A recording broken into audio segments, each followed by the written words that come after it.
Hola, ¿qué tal? Bienvenidas y bienvenidos a esta actividad virtual en el marco del primer Festival Internacional de Literatura, Ciencias y Artes Antonio Rodríguez, en homenaje a este personaje, quien fue un escritor, periodista, luchador social y también crítico de arte de gran relevancia para el IPN, ya que formó parte del grupo que creó el Departamento de Difusión Cultural.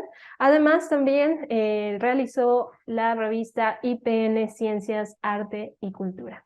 Antonio Rodríguez creía que el arte y la ciencia eran los dos hemisferios de la cultura, por lo que hoy Fernando Salazar Torres, que nos acompaña, va a hablarnos un poquito más acerca de la mundialización de la ciencia en los siglos XVI y XVII, el caso particular de Sor Juana Inés de la Cruz.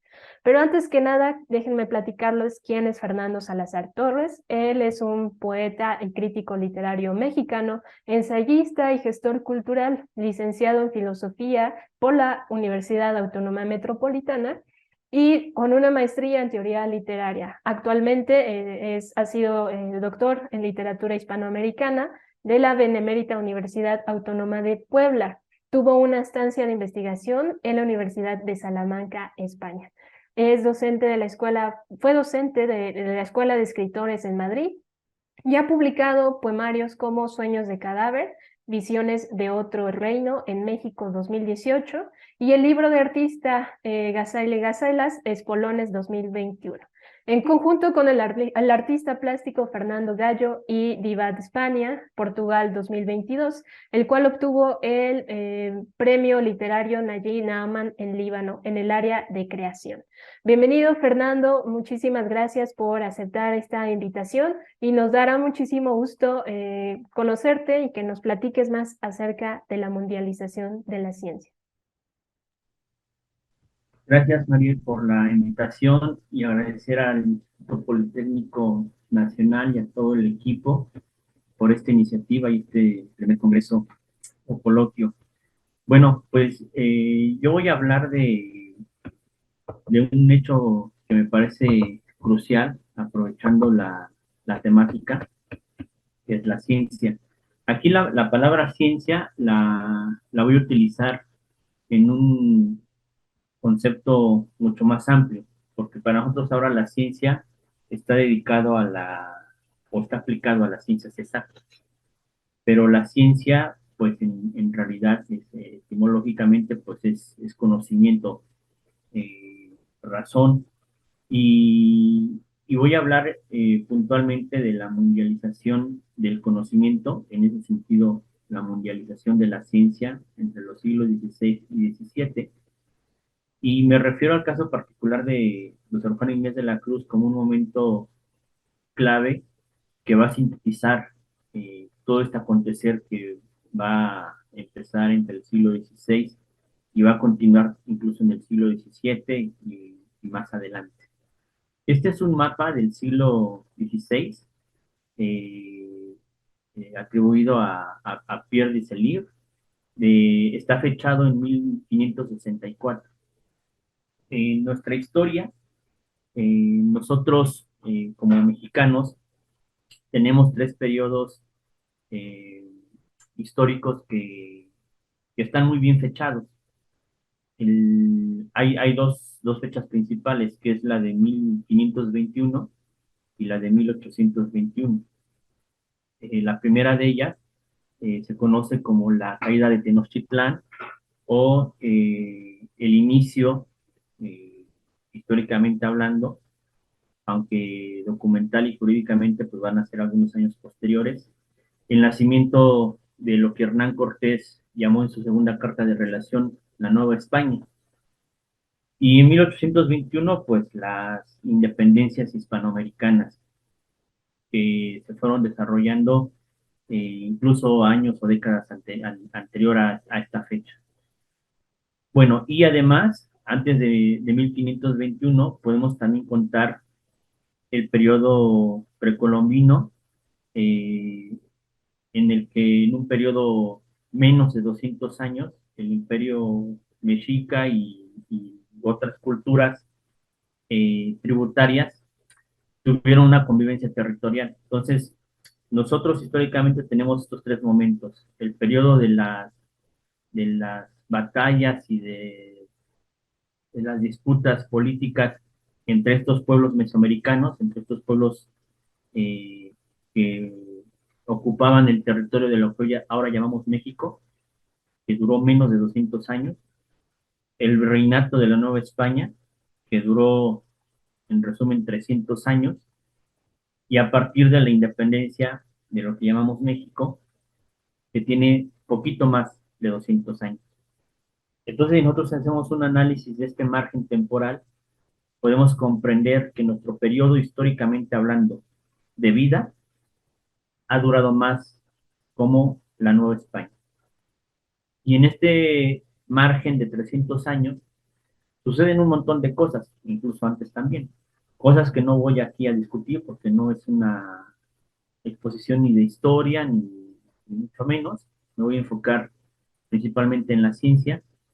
Pero sí es importante tener este marco de los 300 años como el virreinato de la Nueva España y no llamarle colonia, sino virreinato. Eh, Está también en el marco en el que se cumplieron ya 500 años de la primera circunnavegación, de la primera vuelta al mundo. La primera vuelta al mundo que se hizo en español. La primera globalización del mundo, entonces está en lengua española.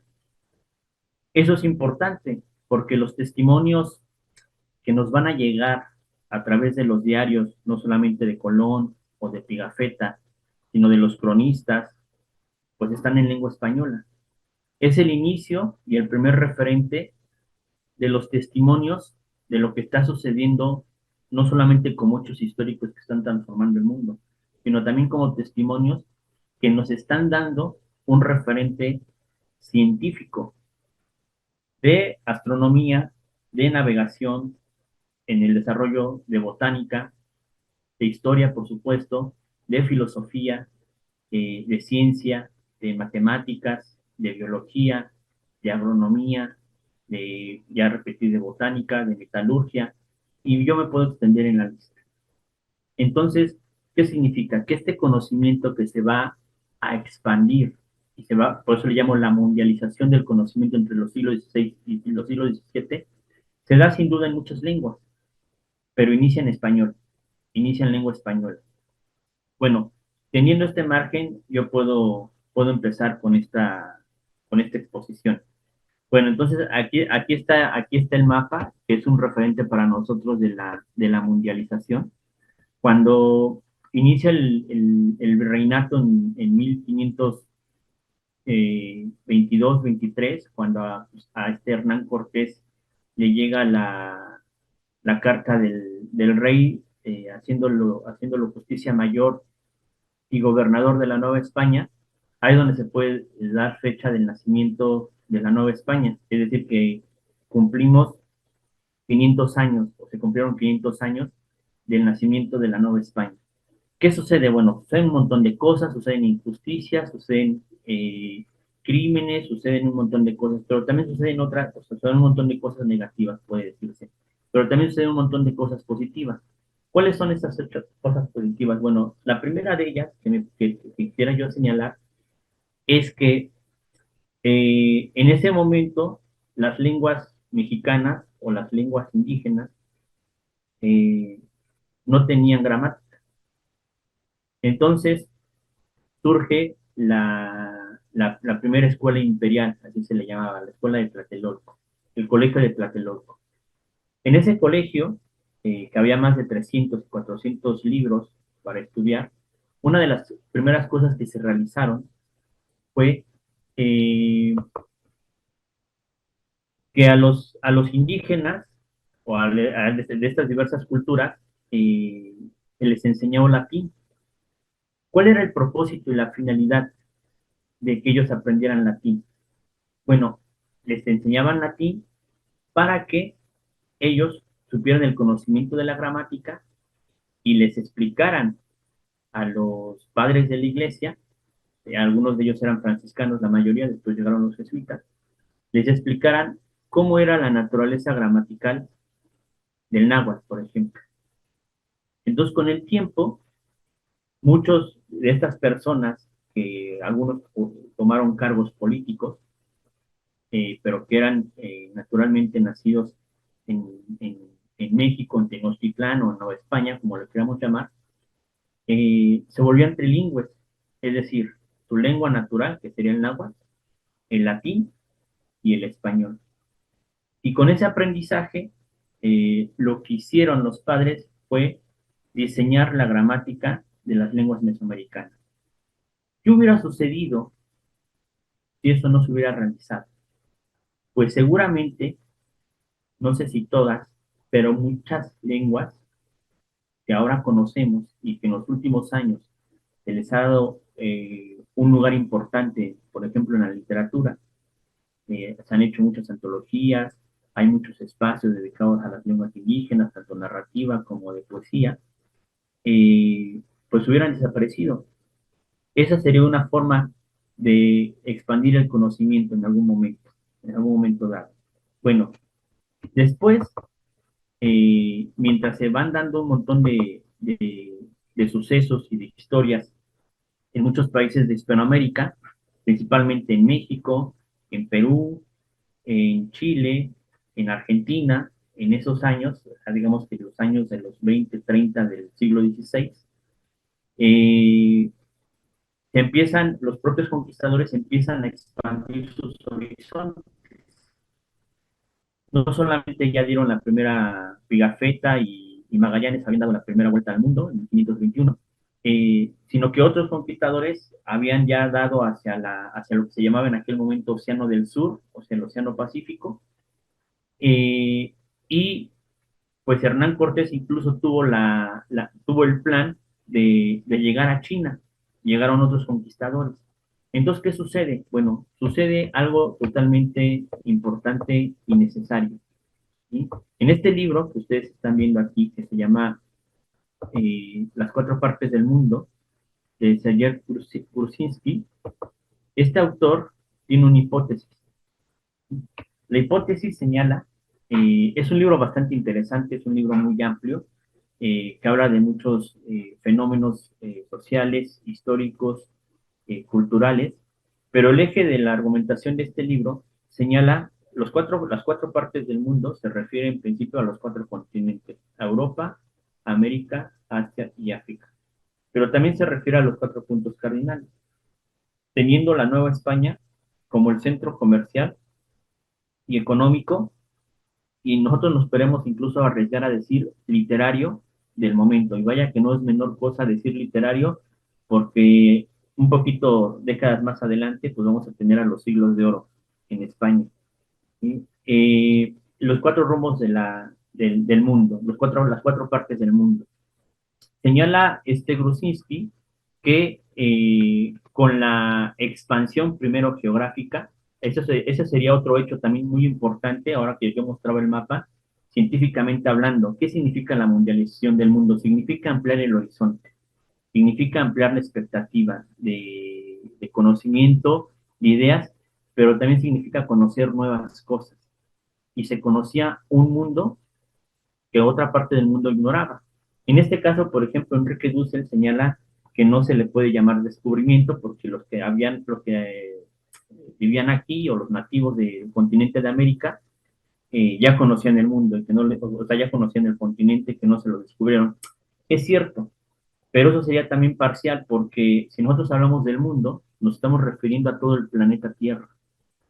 Y los habitantes del continente de América de aquel tiempo no conocían la otra parte del mundo, no usaban la rueda, no practicaban la navegación, por lo tanto no conocían ni Europa, ni Asia, ni África. Y al contrario, los de Europa, en este caso españoles y portugueses que estaban en la carrera marítima, para ellos sí fue un descubrimiento. Entonces sí se puede hablar de un descubrimiento de ambas partes, de uno y de otro mundo, del mundo europeo, occidentalmente hablando, y del mundo americano o más americano, que en ese momento no se le puede llamar Europa a lo que nosotros llamamos actualmente Europa, se le llamaba más bien mundo cristiano, no existía el concepto de Europa en aquel momento. Bueno, entonces, ¿en qué radica esta historia de la mundialización? Bueno, implica una ampliación de oficios, de técnicas europeas, porque cuando ya se estaba instaurando la forma de vida de Nueva España, los indígenas aprendían las técnicas europeas. Se podría hablar también de una aculturación material y espiritual y de una movilización del saber indígena, porque se diseñan las gramáticas de lenguas indígenas. Después de la lengua española, en el mundo, hablando mundialmente, la primera lengua, la primera gramática de una lengua, pues es la de una lengua romance, y esa es la del castellano, en 1492. La otra gramática que se diseña, ya estando aquí, pues fue la del náhuatl. En ese sentido se puede hablar de una movilización del saber indígena. Y la culturación material y espiritual, bueno, radica en el hecho de que eh, había matrimonios de españoles con indígenas principalmente tlaxcaltecas, y se podría hablar también de un cruce de españolas, se dieron los casos también de españolas con indígenas. En mucho menor caso se dieron, por ejemplo, españoles con negras o españolas de raza negra. ¿Sí? Bueno, en ese sentido ya se está haciendo una expansión, se está hablando de una mundialización y se está hablando también de una especie de pequeña globalización, iniciando el siglo XVI prácticamente. O sea, fue muy rápido. Hay que pensar nada más esto. Descubrir un continente entero, construir virreinatos, empezar a diseñar gramáticas, darse a la mar del otro lado por el Océano Pacífico para llegar a China, para llegar a Filipinas, para llegar a Japón y también por África. Ahí se está dando una mundialización geográficamente hablando, pero también se está dando una mundialización cultural. Eh, en tan pocas décadas, eso se dio en muy pocas décadas. Es realmente impresionante la forma en que el conocimiento se expandió rápidamente. Y los primeros testimonios de toda esta historia, de todo este conocimiento en muchas áreas o en todas las áreas, se da en español, se da en lengua española. Eh, esta es una imagen que representaría virtualmente hablando cómo era Tenochtitlán antes de la entrada aparente de Hernán Cortés. Así sería, y todo su ejército de españoles que no pasaba más de los 300 o 400, y paulatinamente fue creciendo, llegaban de Cuba y llegó a lo máximo. Pero toda su congregación de ejércitos eran los distintos pueblos indígenas. Bueno, eh, esto nos da a entender que hay una serie de mestizajes lingüísticos. Esto es importante para Sor Juana Inés de la Cruz, porque Sor Juana también va a escribir en náhuatl, va a escribir poesía en náhuatl. Se puede hablar de una hispanización de la lengua, es una forma también de movilización, es decir, aquí estamos hablando nosotros de que hay una movilización pues de la península ibérica y gran parte de Europa hacia América.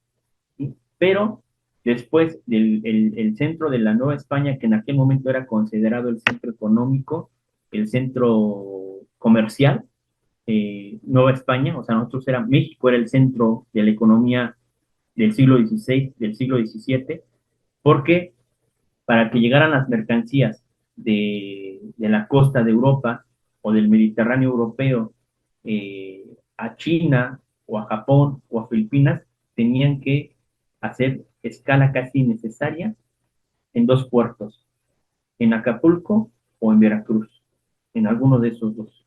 Era necesario, era obligado ahí el reposo. Muchas veces para que esa mercancía se distribuyera en la parte sur del continente de América, principalmente en Potosí, en Perú,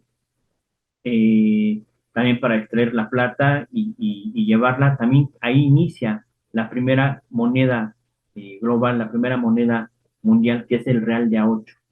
Esa moneda, el real de A8, es la primera moneda mundialmente hablando que va a servir de intercambio comercial en gran parte del mundo, casi en todos los puertos y en todos los comercios.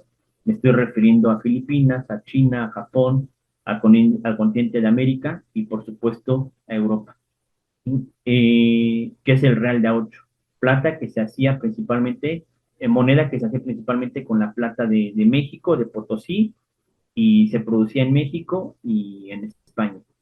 Este es otro mapa virtual, ¿sí? Esta es una recreación pictórica de un artista mexicano, que es otro, también otra forma de mundialización del conocimiento, la cartografía. Y la cartografía va a ayudar en un plano también astronómico y en la astrología, que es una forma también de expandir el conocimiento. En realidad, este es un tema muy amplio. Esto da para dar 3 o 4 cursos completos de 6 meses cada uno de ellos, con con todos estos temas, toda esta información. Esto realmente es una síntesis, son chispazos que yo les estoy exponiendo. Y claro, una de las problemáticas que se va a dar aquí es esa división en la que el autor Grusensky le llama la República de los Indios y la República de Españoles, una especie como de forma clasista de dividir la sociedad o de ver la sociedad. Pero, a ver, si nosotros hacemos una retrospectiva de este fenómeno, es un problema que nos sigue embargando 500 años después, posteriormente, e incluso con la inclusión de las ideologías que ocupaban la periferia el siglo pasado, y estos movimientos que buscan siempre la inclusión y la democratización y siempre una reducción de la discriminación y la visión clasista, a pesar de tener esa visión y esa forma de comunicarnos ahora y de convivir, es un problema que nos sigue embargando. O sea que esto no era propio de la época. Yo pienso que más bien es propio del ser humano y no de la época, y no corresponde tampoco a una cuestión de culturas españolas o indígenas, porque en los virreinatos de la Nueva de España, entre los siglos XVI y los siglos XVIII, XIX, incluso algunos como Cuba, por ejemplo, que fue la última ocupación, el último virreinato español, incluso también desde los testamentos de Isabel I, de la reina Isabel de España, eh, se incluía que todos los que nacían en territorio español, o sea, en territorio del Imperio Español. ¿A qué me refiero eso? Pues los que nacían en la Nueva España, los que nacían en Nueva Granada, que era Colombia, y en todos los sitios virreinatos, eran considerados tanto españoles como los que nacían en Granada, los que nacían en Sevilla o en Madrid. Tenían la misma carta de ciudadanía. Es decir, que nosotros, históricamente hablando, podemos decir que bueno, nosotros ya no, porque ya tenemos la nacionalidad mexicana, pero en el sentido histórico se podría considerar podríamos ser considerados españoles. Eh, bueno, eh,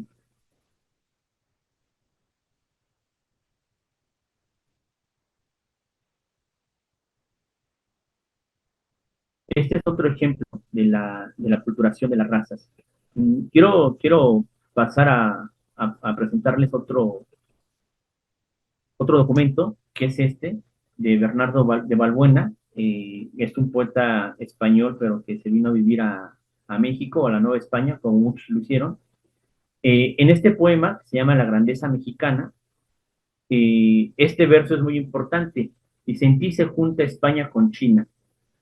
Este que dice en ti se junta, este especie de pronombre, en ti se junta España con China, se refiere a la Nueva España, se refiere a México. Esa es una especie también de mundialización. Entonces, ir resumiendo un poco lo que vamos aquí aterrizando y cotejando. Cuando se refiere a la mundialización del conocimiento entre los siglos XVII y los siglos XVI y siglo XVII, se refiere a que el fenómeno de los que históricamente muchos le llaman colonia no se reduce a que vinieron una bola de españoles cristianos, destruyeron templos, mataron gente, y aquí ocuparon 300 años hasta que vino alguien que se le ocurrió independizarse y nació México. El problema es infinitamente mayor a esa situación. Nos dejaron una lengua que hablamos, nos dejaron una religión, nos dejaron una cultura, nos dejaron unas costumbres. Y todo esto, en el preciso instante en que nace la Nueva España, se empieza a expandir no solamente en América, sino también en China y también en Japón. ¿Cómo se da eso? Bueno, Se da de la siguiente forma, principalmente a través de la navegación. Y como los decía, el hecho de descubrir un nuevo continente y todo este fenómeno de expansión global, principalmente geográfica y económica y mercantil, se da también, claro, en la lengua, se da en la cultura, se da en la raza, se da en la moneda, pero también se da en los testimonios y la herencia que nos dejan, es decir, en todo el material bibliográfico, y este será un ejemplo, el poema de Grandeza Mexicana, ¿sí? De ese testimonio que sirve para pensar en una mundialización de la ciencia. Repito, que ciencia lo utilizo como un sinónimo de conocimiento, y el conocimiento implica pues todas las áreas del saber, y en ese sentido, la expansión geográfica y marítima permite también ampliar la dimensión de la astronomía, y esto hay que tenerlo en cuenta ahora que pasemos con Sor Juana, la ampliación de la astronomía y la ampliación de la astrología, porque en ese momento la astronomía, voy a utilizar esta frase siguiente para que quede un poco claro lo que quiero decir, la astronomía era sierva de la astrología en aquel tiempo. Y para el uso de estas dos disciplinas del conocimiento, la astronomía y la astrología, eran obligadas el uso de las matemáticas. Eh, Bien, bueno, voy a pasar al otro material que les quiero exponer, y termino con esta parte de la presentación. Oriente y Occidente convergen en la Nueva España. Ese es un hecho. Ese es un hecho. Hay testimonios bibliográficos. Aquí voy a hacer un paréntesis. ¿En qué sentido que hay hechos bibliográficos? Libros. Hay libros de la época. Hay libros del siglo XVI. Hay libros del siglo XVII. Y hay que hacer este juego de imaginación. Si ahora de pronto nos cuesta trabajo ir al otro continente, por ejemplo Europa, o Asia, o África, principalmente puede ser por lo económico, ¿no? Por el gasto que implica. Pero también puede ser el tiempo y el esfuerzo que lleve todo eso y en exigencia, todo lo que tenemos que hacer, aunque sean ir 15 días de vacaciones. Ahora imagínense, en ese tiempo no había aviones, no había internet, no había WhatsApp, no había Messenger, no había transmisiones en vivo, no había Zoom, no había Facebook, no había YouTube, no había llamadas. Yo le puedo llamar en este momento a un amigo de Bangladesh sin ningún problema y sin gastar. Para eso está el WhatsApp. Le puedo hablar a un amigo en China, le puedo hablar a un amigo en Rusia, le puedo hablar a un amigo en España, en este instante, sin problema alguno. Y en ese momento, todas estas ventajas que nosotros tenemos no existían. Todo era con barquitos. Y el diseño de los barcos y la estrategia de construir barcos en ese momento tampoco crean que eran un privilegio. Había mucho sufrimiento de por medio. Y enfermedades, muchos se murieron en el camino. Es decir, que en el Atlántico es un cementerio. Es un cementerio. Eh, entonces, se empiezan a diseñar, en ese momento pues ya se había descubierto la imprenta de móviles, claro, por supuesto, aunque China ya la había descubierto muchos siglos antes, pero la de móviles, como nosotros la entendemos para imprimir libros, pues Gutenberg. Y entonces se mandan a imprimir libros, y libros de todo este material de información, de conocimiento, de botánica, de astronomía, de matemáticas, de literatura, los cronistas, o sea, los libros de los cronistas me refiero, los diarios, todo este material se empieza a imprimir y se empieza a distribuir, tanto en Europa como en América y en China. Hay testimonios incluso, y eso suena un poco gracioso, con todas estas ventajas que yo les he mencionado por delante que tenemos en el siglo XXI, que se puede hablar de momentos en los que los libros se imprimen y se distribuyen, incluso de forma más rápida que en el pleno siglo XX o siglo XXI. Y nos llevan 500 años de diferencia, o les llevamos 500 años de diferencia. Entonces, estos acontecimientos no hay que hacerlos menor, hay que hacerlos, por eso aquí en el punto 4 de esta presentación, cuando señalo que Oriente y Occidente convergen en la Nueva España y principalmente por este hecho comercial y mercantil, económico, ¿sí? La línea divisoria de los mundos, es decir, que véanlo así como una especie de transacción, como el negociante que tiene un comercio eh, y a través del cual tienen que transitar los demás mercantes. La Nueva España era eso. Tenía que pasar Europa y tenía que pasar también Asia. Por eso es la línea divisoria de los mundos. Los comerciantes españoles y portugueses, que principalmente al ser ellos los que llevaban a finales del siglo XV y principios del siglo XVI la carrera marítima, por eso es que ellos en algún momento encontraron un vínculo más rápido entre Europa y América, entre América y África, e incluso entre Asia y América. Ya después, pues, vinieron los ingleses, los franceses, los holandeses, pero bueno, esa ya es historia, es otra historia. Noticias y libros, en este hecho, todos estos testimonios se dan en las noticias y los libros. Bueno, ahora sí voy a pasar a compartirles otro material que me parece a mí importante, ya para pasar a lo de Sor Juana Inés de la Cruz, el caso eh, excepcional de Sor Juana. Miren, este material, no,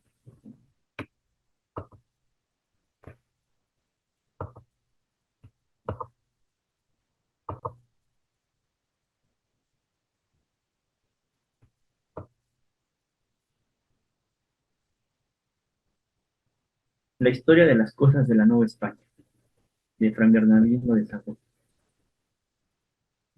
Eh, ¿Qué pasa? Bueno, Fray Bernardino de Sahagún era español y aprendió náhuatl, y casos como ellos hubo muchos. Y escribió náhuatl, y escribe este documento.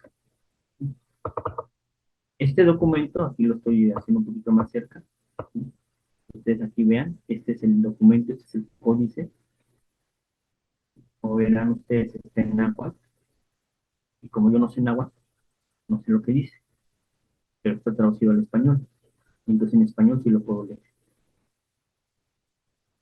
La historia de las cosas de la Nueva España. Hay un investigador que es curioso lo que dice, que este podría ser considerado uno de los primeros cómics, porque viene dibujitos, pero no es el hecho de los dibujitos, es el hecho de los testimonios. En este libro, que es un libro bastante grosso realmente, ustedes pueden revisarlo aquí en la Biblioteca Digital Mexicana. Se puede consultar gratuitamente, eso sí no se puede descargar, pero sí se puede revisar. Y está completo. Bueno, en general, ¿de qué va este código? ¿O de qué va este códice? Es un libro que da de forma, de forma detallada, iba a decir con pormenores, de forma detallada, eh, por ejemplo, las distintas especies de animales que habitaban o que habitan la Nueva España, las distintas clases de flora y de fauna también, ¿no? Las distintas especies de flores, de arbustos, de plantas. Entonces, Fray Bernardino de Sahagún empieza a dar un testimonio de todo este conocimiento que para ellos era nuevo. ¿Qué va a suceder con esto? Bueno, esto va a dar posibilidad a que después la medicina europea, junto con el conocimiento botánico y las medicinas naturales o las hierbas naturales que utilizaban aquí los pueblos mesoamericanos, se va a conjuntar en una nueva ciencia médica. Y esa es otra forma de mundialización. Es decir, ¿qué significa? Que tanto los españoles nos dieron a nosotros, como nosotros, en este caso Nueva España, pero todo el continente, también le ofrecieron a España en aquel momento un nuevo material. Este sería un ejemplo, la medicina o la botánica. La medicina que incluso todavía nuestros abuelos llegaban a utilizar en los pueblos y que seguramente ahora muchos pueblos indígenas, posiblemente en mucha menor medida, se siguen empleando. ¿Sí? Esos que le llaman curanderos, ¿sí? O medicina natural, sustanció el conocimiento científico europeo, que en algún sentido también era bastante limitado, y se pudo así potencializar el conocimiento. Bueno, este es más o menos el contexto que yo quiero dar, eh, en el que Sor Juana Inés de la Cruz fue una heredera, fue una heredera de este conocimiento. Si Sor Juana Inés de la Cruz hubiera tenido un contexto distinto, hubiera tenido una asociación con el mundo y con su entorno de forma distinta, posiblemente Sor Juana Inés de la Cruz no hubiera sido lo que fue. Todos sabemos más o menos la importancia de Sor Juana Inés de la Cruz en el pensamiento mexicano y en la literatura mexicana, en muchos sentidos. Eh, y, eh, Vámonos desde el aspecto intelectual hasta el aspecto también de las últimas tendencias y movimientos, como pueden ser los feminismos, como pueden ser eh, las teorías de género. Por ambos lados transita, por ambos extremos transita Sor Juana Inés de la Cruz. Sor Juana Inés de la Cruz escribe un poema que muchos conocemos como Primero Sueño, pero que en realidad no es el título que ella le dio. Ella le llamó simplemente El Sueño. Eh, ¿Y en qué radica este poema de Sor Juana Inés de la Cruz? Bueno, hay que pensar entonces que ante este hecho se podría decir que Sor Juana Inés de la Cruz nace española, porque si en esa época todos estaban bajo el cuidado y el territorio español, ella era entonces española, nació española, aunque claro, es mexicana por herencia y por tradición, porque es un territorio al que ahora le corresponde y le pertenece a México. Pero perfectamente ella en su acta de nacimiento pudo haber tenido la nacionalidad española. Eh, es una silva castellana lo que escribe El Sueño. Estuvo en contacto con un gran amigo suyo. eh, voy a mostrar aquí ahorita les voy a compartir esta pantalla, les quiero mostrar este libro, Carlos de Sigüenza y Góngora. Este libro se llama Libra Astronómica y Filosófica. Fue muy amigo de ella, fueron grandes amigos ambos. Eh, Gran parte del conocimiento al que accedió Sor Juana Inés de la Cruz se debe gracias a su gran amigo, Carlos de Sigüenza y Góngora. Eh, Muchos instrumentos científicos, como puede ser un telescopio, como puede ser también los instrumentos musicales, tuvo acceso y pertenecían a Sor Juana porque quien se los distribuía o quien se los proporcionaba era Carlos de Sigüenza y Góngora. Carlos de Sigüenza y Góngora tuvo una disputa, o sea, eso implica pues, que son contemporáneos, ¿no? Eh, Carlos de Sigüenza y Góngora tuvo una disputa intelectual eh, con el padre Quino. ¿Cuál era esa disputa intelectual? Pues se disputaron intelectualmente por sus diferencias que tenían respecto a los eclipses. El padre Quino decía que los eclipses, o sea, los eclipses como los conocemos nosotros, el eclipse de sol, el eclipse de luna, eran señal de tragedias. Que cada que había un eclipse, sucedía una calamidad en el mundo. Muertes, epidemias, derrumbes, destrucciones, temblores. ¿Y cómo se sabía de los eclipses? Con el uso de la astrología y la astronomía y de las matemáticas, por supuesto. ¿Sí? Entonces ellos se disputan a través de una serie de libros, o bueno, de escritos, de cartas, que después se van a resumir en libros, sobre estas discusiones. Y Carlos de Sigüenza y Góngora señalaba que de ninguna manera se puede hablar de una mala señal al haber eclipses. Y entonces lo que va a suceder es que en esta diferencia intelectual se da también una especie de mundialización científica. Ahora sí, ya hablando de la ciencia como nosotros la entendemos, esa ciencia vinculada principalmente al conocimiento exacto del uso de la física, de las matemáticas, de fórmulas, rigurosa, con un método científico. Quizá aquí también faltó señalar, hacer un contraste en este hecho, en la mundialización. Si nosotros estamos en este momento, entre el siglo XVI y el siglo XVII, en la interacción entre el continente americano y principalmente la península ibérica y Asia.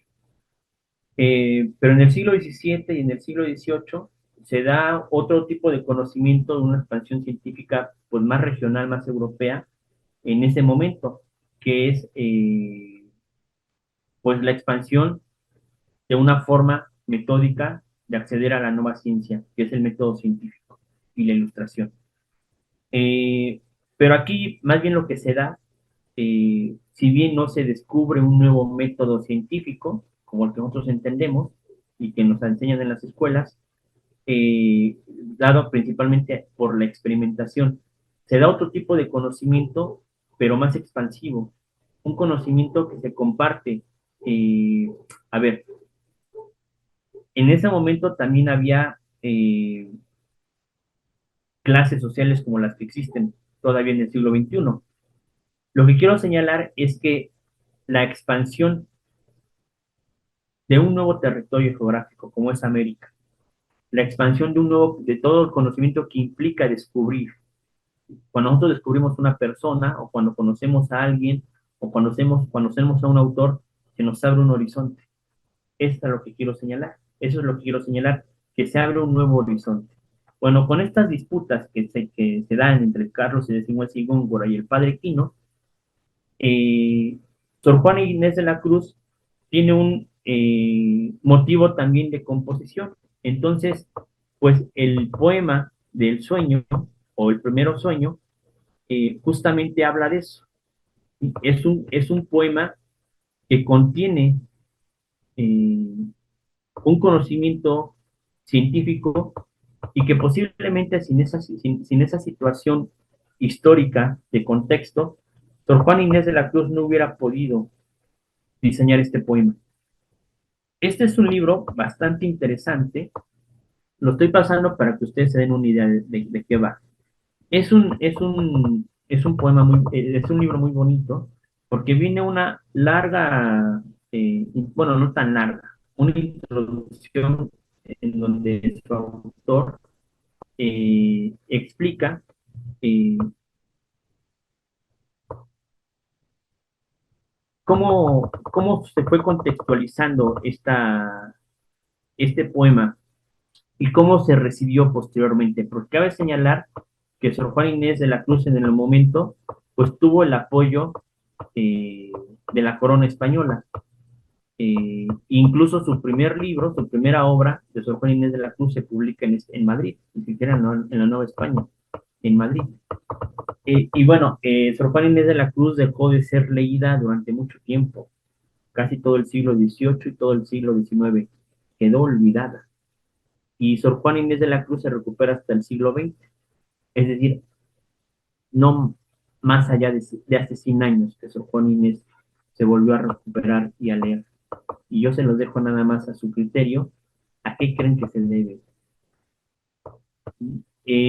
Bueno, y lo que señala este autor, eh, que hace un análisis casi verso por verso del poema, es que eh, se le demerita a Sor Juana Inés de la Cruz.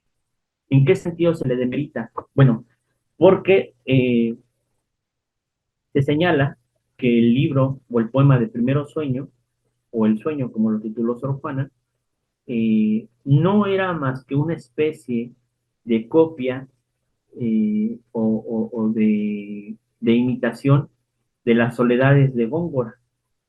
que en ese momento Góngora era uno de los autores más importantes del siglo de oro español. ¿Sí? Vean aquí nada más a ver, permítanme ver. A ver si aquí podemos hacer una pausa, porque les quiero compartir otro archivo.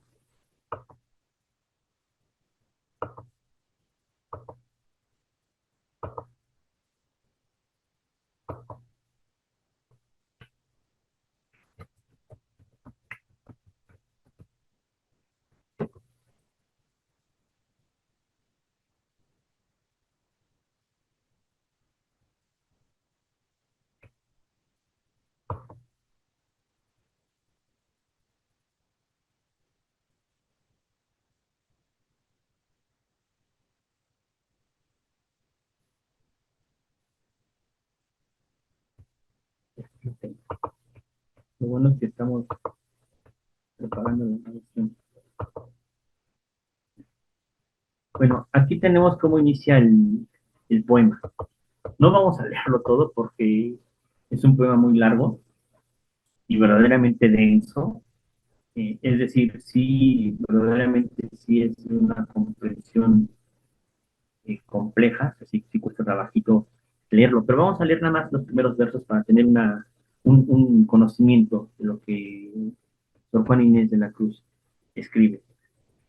Piramidal, funesta de la tierra, nacida sombra al cielo encaminaba, de vanos obeliscos, punta altiva, escalar pretendiendo las estrellas. Si bien sus luces bellas, de santas siempre, siempre rutilantes, la tenebrosa guerra que con negros vapores le intimaba, la vaporosa sombra fugitiva burlaban tan distantes, que su atezado ceño al superior convexo aún no llegaba, del orbe de la diosa que 3 veces hermosa, con 3 hermosos rostros ser ostenta, quedando solo dueño del aire que empañaba, con el aliento denso que exhalaba, y en la quietud contenta de impero silencioso, sumisa solo voces consentía de las nocturnas aves tan oscuras, tan graves, que aún el silencio no se interrumpía. Sor Juana Inés de la Cruz aquí está hablando de un momento muy específico del, del uso horario, que es el momento en el que biológicamente el cuerpo necesita descansar y necesita dormir. Y eso tiene que ver con un conocimiento tanto de la medicina como un conocimiento también de la época de los estudios que se hacían del cuerpo. Eh, Naturalmente, el descanso, el sueño está asociado a la noche. Entonces es el momento también de una parte de la noche. No es el atardecer, sino es esa hora en que la noche está ocupando las primeras horas. Es decir, que podrían ser entre las 10, 11 de la noche y las 2 o 3 de la mañana. En ese sentido va. Y en este poema se va a hablar justamente eh, del eclipse como un fenómeno circunstancial. Bueno, circunstancial porque le tocó a Sor Juana de algún modo, ¿no? Pero en el sentido no es circunstancial, porque lo que va a hacer Sor Juana aquí es, de una forma un poco compleja, aquí voy a tratar de hacer un poco más claro al explicar el poema. Eh, Cuando uno escribe poesía, uno puede definir de qué manera escribir un poema, es decir, cuál va a ser el estilo que uno necesita escribir.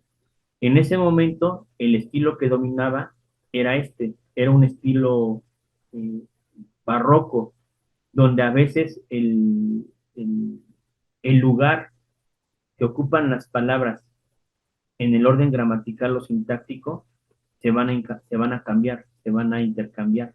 Entonces, por eso tiene esta forma nosotros a leerla. A veces el artículo no va al inicio, sino que va en medio, donde a veces podría ir adjetivo, el verbo va más adelante, el adjetivo a veces funciona como un sustantivo, como por ejemplo con tardo vuelo y canto del oído mal, y aún peor del ánimo admitido, la avergonzada Nictimene acecha de las sagradas puertas los respicios o de las claraboyas eminentes los huecos más propicios, que capaz a su intento le abren la brecha, y sacrílega llega a los lucientes faroles sacros de perenne llama, que extingue, si no inflama, en licor claro la materia crasa, consumiendo, que el árbol de Minerva de su fruto de prensa sagrado, con gozo sudó y rindió forzado. Ese es el estilo de Sor Juana. Es un estilo barroco que responde también no solamente al momento del barroco español, sino también responde al tipo de nación en la que está. La Nueva España, pues prácticamente nace barroca, porque la Nueva España nace como un crisol y como una fundición de distintas culturas, de distintas lenguas, porque además Sor Juana también escribe en náhuatl, Sor Juana también tiene poemas de la negritud, eh, y donde hay una suerte de, como le llamamos nosotros ahora, de multiculturalidad y pluriculturalidad. Pero a mí me gusta más la palabra crisol, una síntesis donde se sustancian distintas culturas en lo literario, en lo geográfico, en lo mercantil, en lo lingüístico, en lo económico, e incluso también en lo gastronómico, porque este Bernal Díaz del Castillo, en su crónica de historia verdadera de la conquista de la Nueva España, tiene varias páginas donde él describe la gastronomía y la comida que comían aquí, que para ellos era muy sabrosa porque pues prácticamente estaban acostumbrados a comer seco. La comida mediterránea pues es muy ligera y muy seca. Y en contra la comida que se encontraban en la Nueva España o en Tenochtitlán o en el territorio mesoamericano, desde Yucatán, pasando por Tabasco, Veracruz, eh, pues era una comida bastante nutrida en proteínas y en vitaminas. Y bueno, creo que aquí termino esta pequeña exposición. Es un acercamiento a lo que es la mundialización del conocimiento en los siglos XVI y XVII, utilizando a Sor Juana como un momento sintético de este proceso de globalización. Muchas gracias.